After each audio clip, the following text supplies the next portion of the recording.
여러분, 우리가 모르는 사이에 말이죠. 우리 개인정보가 거래되는 아주 거대한 암시장이 있습니다. 특히 중동, 터키, 아프리카를 중심으로 한 이 은밀한 사이버 범죄 경제, 이게 지금 이 순간에도 정말 활발하게 움직이고 있거든요.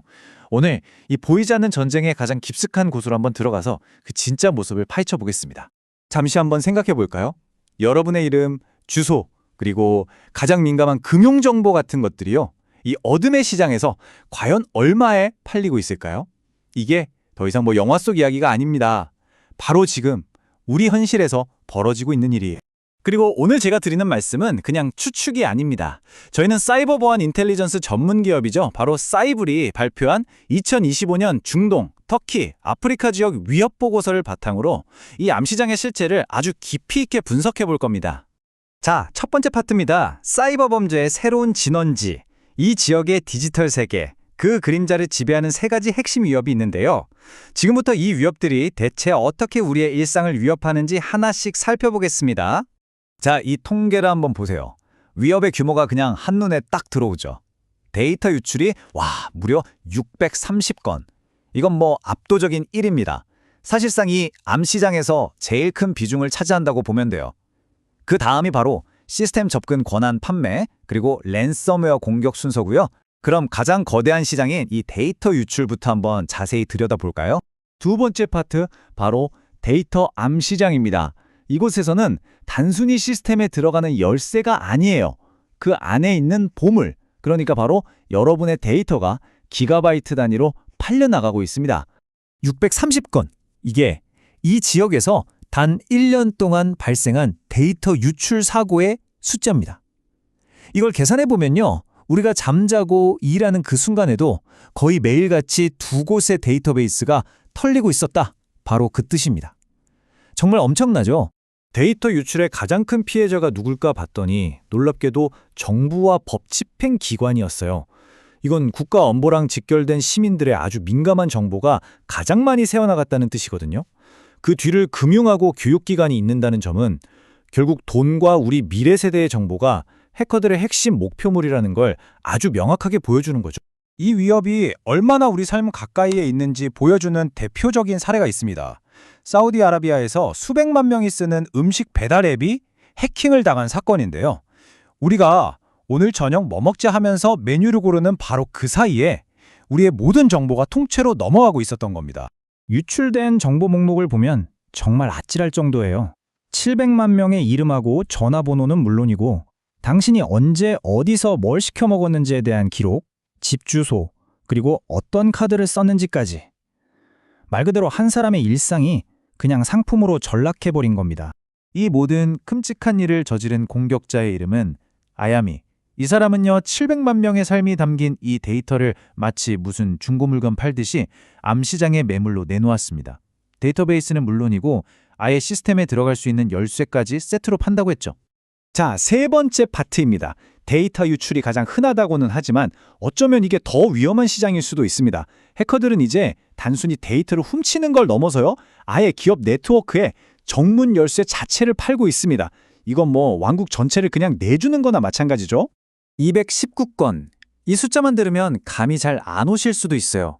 이게 무슨 뜻이냐면 단 1년 동안 219개의 기업이나 기관이 해커들한테 어서 오세요 하면서 현관문을 그냥 활짝 열어준 거나 똑같다는 겁니다. 그 피해는 정말 상상하기조차 어렵죠. 그럼 해커들의 주된 사냥터는 어디였을까요? 바로 소매업이었습니다. 왜냐하면 수백만 명의 결제 정보랑 개인 데이터가 잔뜩 쌓여있는 그야말로 데이터 금광이기 때문이죠. 그 뒤를 잇는 정부와 금융기관 역시 마찬가지입니다. 결국 돈과 권력에 직결되는 정보가 있는 곳이 가장 위험하다는 뜻이에요. 이 시장을 움직이는 큰 손들은 과연 누구일까요? 스테프로나 퍼시닉스 같은 이름들이 눈에 띄긴 하는데 흥미로운 점은 이 시장이 몇몇 거물에 의해서 좌지우지되는 게 아니라는 겁니다. 마치 거대한 재래시장처럼 수많은 소규모 판매자들이 각자 자기 상품을 들고 나와서 거래하는 아주 분산된 생태계인 거죠. 이게 얼마나 우리 가까이에 있는 위협인지 보여주는 사례가 또 있습니다. 공격 대상이 무슨 거대 은행이나 정부 기관이 아니었어요. 바로 터키의 수의사 협회였습니다. 이렇게 평범해 보이는 단체의 시스템 접근권조차 암시장에서는 돈이 되는 상품이라는 겁니다. 여기서 진짜 핵심은 이 접근 권한이라는 게 그냥 로그인 정보 수준이 아니었다는 점이에요. 이 권한 하나만 있으면 해커는 서버를 마음대로 조종하고 이걸 원격 명령 실행이라고 하죠. 또 개인 식별 정보를 다 훔쳐볼 수 있었어요. 근데 더 무서운 건 일만 계정으로 슬쩍 들어가서 관리자 권한을 통째로 뺏는 소위 권한 상승, 영어로는 프리빌리지 에스컬레이션까지 가능했다는 겁니다. 이건 사실상 그냥 그 서버의 주인이 되는 거죠. 자, 네 번째 파트입니다. 지금까지는 데이터를 훔치는 범죄를 봤다면 이제는 데이터를 인질로 잡는 훨씬 더 악랄한 범죄, 바로 랜섬웨어의 공포 정치에 대해 살펴보겠습니다. 랜섬웨어의 가장 무서운 점은요, 사회 전체를 마비시킬 수 있다는 겁니다. 이들은 병원의 환자 기록이나 도시의 전력망, 국가통신망 같은 사회 핵심 인프라를 공격해서 돈을 요구합니다. 이건 단순한 금전적 피해를 넘어서 사회적인 재난을 일으키는 거예요. 이들은 마치 기업처럼 움직이는 범죄 조직들입니다. 표를 보시면 큐윌린이라는 그룹이 가장 활발하게 활동하고 있고, 특히 시엘롭처럼 전 세계적으로 악명 높은 조직도 이 지역을 주요 활동 무대로 삼고 있다는 걸 알 수 있죠. 이 이름들은 그냥 닉네임이 아니라 체계적인 공격으로 막대한 돈을 벌어들이는 일종의 랜섬웨어 브랜드인 셈입니다. 랜섬웨어 조직이 가장 선호하는 타겟은 건설, 정부, 그리고 금융 부문이었습니다. 왜일까요? 이 산업들은 단 하루만 멈춰도 사회 전체에 엄청난 피해를 입히기 때문이죠. 공격자들은 바로 그 점을 노리는 겁니다. 피해가 클수록 돈을 지불할 가능성도 높아지니까요. 자, 다섯 번째 파트, 대응 방법입니다. 그렇다면 이 끊임없는 공격의 파도 속에서 우리는 대체 어떻게 스스로를 지킬 수 있을까요? 사이버 보고서가 제시하는 핵심 방어 전략들을 한번 살펴보겠습니다. 보고서는 세 가지 핵심 방어 전략을 강조합니다. 첫째, 신속한 패치. 특히 해커들이 이미 공격에 써먹고 있는 걸로 알려진 악용 취약점, 즉 Known Exploited Vulnerabilities, KEVS는 정말 최우선으로 막아야 합니다. 둘째, 네트워크 분할. 이건 방화벽처럼 내부망을 여러 구획으로 나눠서 혹시 한 곳이 뚫리더라도 전체가 감염되는 최악의 상황을 막는 겁니다. 마지막으로 지속적인 모니터링.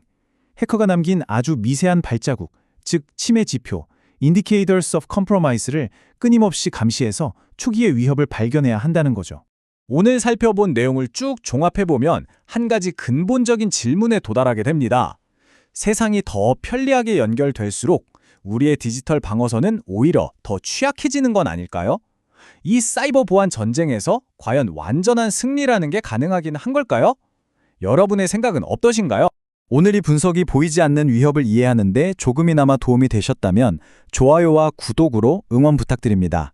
여러분의 지원 하나하나가 저희가 더 중요하고 유익한 지식들을 더 알기 쉽게 전달하는 데 정말 가장 큰 원동력이 됩니다. 감사합니다.